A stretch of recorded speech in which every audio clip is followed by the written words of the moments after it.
What's up with everybody? It's your man, Mario B. And Nicole. We're back at it with some more reaction videos, baby. So yeah, this is another special video request from Matthew Man. So Matthew Man want to check out the Druze. Mormons of the Middle East. Yeah. Which is interesting. I don't think I ever considered the Middle East having Mormons. Yeah, me neither, because the Mormons started off in her. Yeah, well, this is obviously not actual Mormons. Mormons, Mormons are here. But still, yeah. Yeah, but so many different cultures out there. Yeah, we can dive right into it. The United States has met at least a handful of Mormons, and growing up around Mormons, their community was always intriguing to me, and I asked many questions regarding their identity. Are they a religious group, or have they transcended the boundaries of culture and become something more than that? Are they Christian, or are they just their own thing? All important questions, and this is certainly a topic we'll discuss soon.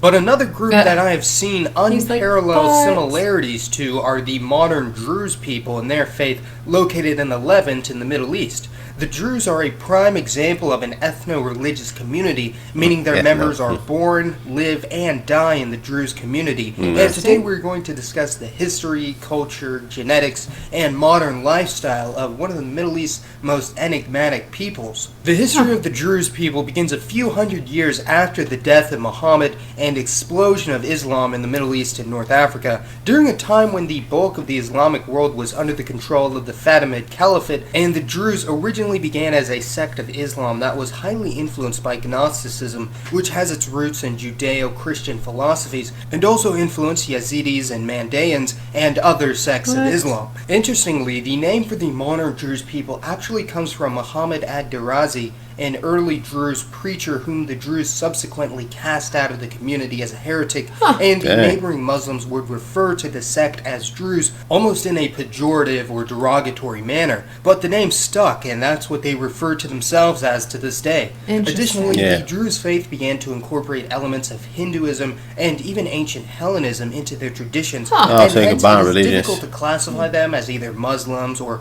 belonging to some other group, as the Druze believe that Moses, Jesus, and Muhammad were all divine prophets, while also holding veneration for classical Greek figures such as Plato, Aristotle, and Alexander the Great. Now, due to the historical tensions between Druze and Muslims, as well as the fundamental differences in their philosophies, the Druze do not generally consider themselves Muslims, although many Muslims may or may not consider the Druze to belong to their faith. Nevertheless, unlike Islamic Arabs, it's more rare for Druze to have traditional Islamic names such as Muhammad, Ibrahim, Ismail, or Abdul. Instead, with most Druze given names and surnames belonging to pre-Islamic Arabic sources. Interestingly, the Druze faith does not allow for outside conversions, meaning in order to be a Druze, one must be born in the community by both ethno-religion, so I figured that you got to be born in it. Unlike other Abrahamic religions where marriage outside the faith is generally discouraged, marriage outside the Druze faith is expressly forbidden for both men and women, and they take it very seriously. When living in countries with a minuscule Druze population, many will simply refuse to marry or travel back to their homeland in order to find a suitable spouse. The reasons for this extreme isolation seen in the Druze community is actually a product of their history, as during the rule of the Fatimid Caliphate al-Zahir, the Druze community were nearly wiped from existence due to extreme persecution, and in order to survive, they largely practiced their traditions in secret, and perhaps as a way to appease future caliphs, refused to gain new converts in order to keep Muslims from proselytizing to the Druze faith and upsetting the caliphate.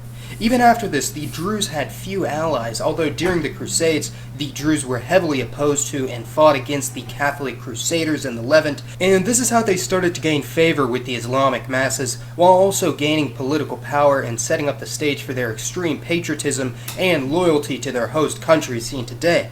This didn't stop the Druze from persecution altogether, although they did gain the respect of other Muslims, Christians, and Jews alike. Before the closing of the Druze faith to outsiders, there were converts as far away as Iraq, Persia, and even Yemen, although during the Fatimid rule, these communities fled to the Levant, coalescing into a single community and more or less blending into the prevailing Islamic society in order to survive, which is why today many Druze consider themselves to be ethnically Arab, while the bulk of the community has retained their own unique identity, even though the Druze do not have their own language or even regional dialect, largely speaking the same dialect of North Levantine Arabic as the Syrians and Lebanese.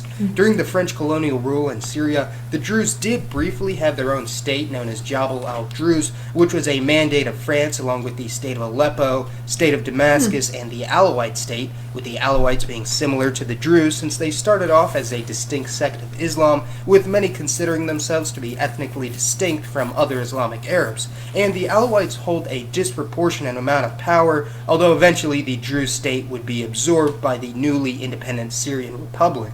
Here's a map of the Druze homeland in the Middle East, divided between the four countries of Israel, Jordan, Lebanon, and Syria, and the overwhelming majority of Druze today can be found here, although this area does not necessarily have a Druze majority, with many Maronites, Armenians, Circassians, Jews, Sunni, and Shia Arabs sharing this land. Also worth mentioning is that although there are a handful of Druze nationalists who want to establish their own independent state in Syria or elsewhere, for the most part Druze are well known as some of the more patriotic and loyal groups in the Middle East. Druze politicians are heavily involved in the legislation of their home countries, represented more than any other minority, as well as being heavily overrepresented in the country's military, especially in Israel, where unlike other Arabs of Israel, the Druze are not exempt from military conscription. Despite making up only 2% of Israel's population, the Druze comprise at least 10% of the country's military. Wow. Quite an impressive feat. Although the majority of Druze have an unshakable loyalty to their home nation, a growing minority are refusing to serve in the Israeli army, even facing jail time as a repercussion, with many of these Druze identifying more with the Palestinian cause and having communist or other far-left political views. This brings us to the genetic makeup of the Druze people, many of whom have a unique phenotype in the Middle East, with a higher percentage of light eyes and hairs than the surrounding Arabs of the Levant, yet still retain Middle Eastern facial features for the most part. By compiling a plethora of genetic studies on the Druze, we can see which haplogroups dominate among their paternal or Y DNA, and similar to their neighbors, haplogroup J wins out, which is mostly seen in native Middle Eastern populations. The next largest would be haplogroup E3b, which is mostly associated with Afro-Asiatic speakers from North Africa in this context, although this haplogroup is found at about the same rate as the surrounding peoples, while haplogroup R, associated with Indo-Europeans, is also found at fairly standard rates for the region. The most anomalous findings is the overrepresentation of haplogroup L, which is common in Indo-Iranians, as well as an overrepresentation of haplogroup G, which is native to the Caucasus region and is especially high among ethnic Georgians and Western Caucasians.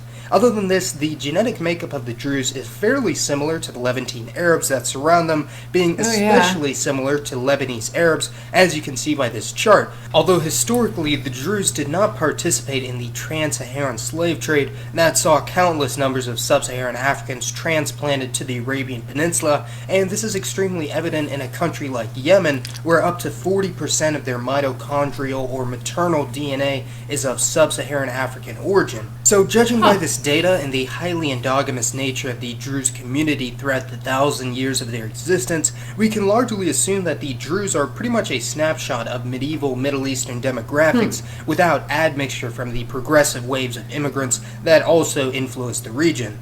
As mentioned previously, the Druze homeland is located in the Levant in the Middle East, wherein a little more than 1 million Druze people call their home. However, historic and recent migration waves have led to large numbers of Druze located outside of this region. In a previous video, I stated that Middle Easterners were essentially one of the unspoken pillars of Latin American society, along with Europeans, Africans, and Amerindians, due to the huge numbers of Levantine Arabs who were assimilated in Brazil, Argentina, Chile, Colombia, and Venezuela, among others. And even today, no one is exactly sure how many Latinos have at least some Arab ancestry. Even though the overwhelming majority of these early immigrants were Christian, it has been documented that a handful of Druze had settled in Venezuela, Brazil, and other Latino countries since at least the 20th century, and in fact, current Venezuelan Vice President Tarek al-Aissami is of Druze descent through his father's side, which sort of contradicts what I said earlier about intermarriage, although it's unclear whether al-Aissami is a because they can't Druze really or not. get married outside. The highest numbers of Druze can be found in Syria, where they have been surprisingly family mostly unaffected by the Syrian civil war when compared to other groups in the country, and for the most part have remained loyal to Bashar al-Assad, or at the very least have been more defiant of the Syrian rebels, especially ISIS, who have regarded the Druze as infidels and heretics. Numbering around 700,000, the Syrian Druze make up only 3 to 4% of Syria's population, but are extremely influential, and likewise Lebanese Druze also only make up around 5% of Lebanon's population, yet also hold a considerable amount of power in the country. Druze number some 50 to 60,000 in Latin America, as official statistics are almost non-existent on religious makeup in these countries, and many are counted simply as Muslim, while in North America the Druze also number some 70,000, mostly in California, with some 40,000 in Europe, and 20,000 in Oceania and other parts of the world. So are the Druze a cultural, ethnic, or religious community? From watching this video, it should already be clear, and despite being immersed in Levantine culture, the Druze community have their own unique history, gene pool, traditions, and culture that have been influenced by countless other civilizations. Let me know your thoughts on the history of and modern lifestyle of the Druze people, and I'd love to hear the opinions on the identity of my own subscribers of the Druze community. For today's poll, be sure to let me know whether you think the Druze should be considered ethnically Arab and or culturally Islamic, although when it comes to some subjective aspects of society, perhaps some questions are better left unanswered. Thank you all so much for watching. This has been Mason, and I'll see you next time. Yeah, man. So I guess they like ethno-religion. So they believe that like they don't let nobody marry outside their ethnicity. So if you're born a Jew, you got to get married to a person that's a Jew. Yeah, like you can't. Like you and I can't go over there and convert to being Druze. Yeah, you can't. You have to be born Druze, you have to be born there. Just like anybody become a Christian, anybody become a Muslim, a Hindu, a Buddhist. There, you have to be born into it. It's crazy. You're forbidden to marry outside, but I'm sure it probably happens, obviously, occasionally. And I guess they just kind of excommunicated. kicked out. Right, exactly. You're just probably kicked out. Yeah, definitely interesting because it's like its own sect of everything. Because it even it's like it combined religions. Yeah, like even the genetics was a little different too. No, so, I'm talking like, but it's like it was as they said that. You know, they believe in all the big prophets. Yeah, like Jesus and Muhammad and. Well, the problem is like in Christians believe Jesus is divine, Son of God. Muslims don't believe that. Jews don't believe that. But they believe Jesus is divine, and they also believe Moses was divine too. They said it too. Yeah, but then they also kind of believe in the Greek gods too. Yeah, so they have a very interesting. They combine a lot of stuff together. Yeah, it's very different. Yeah, it is. But, man, it's an ethno-religion, man. You got to be born into it. That's the only way. Well, the other thing that's interesting is it's a small ethno-religion, but they obviously still hold a lot of power in not even just one country, but several of the countries that they're in. So whatever, they just must have such strong, it sounds like they're very strong pride in their countries that they live in. And so I guess maybe that is what lends to them holding more positions or something. But it's interesting. Yeah, pretty interesting. It's really cool. Yeah, but definitely a great video.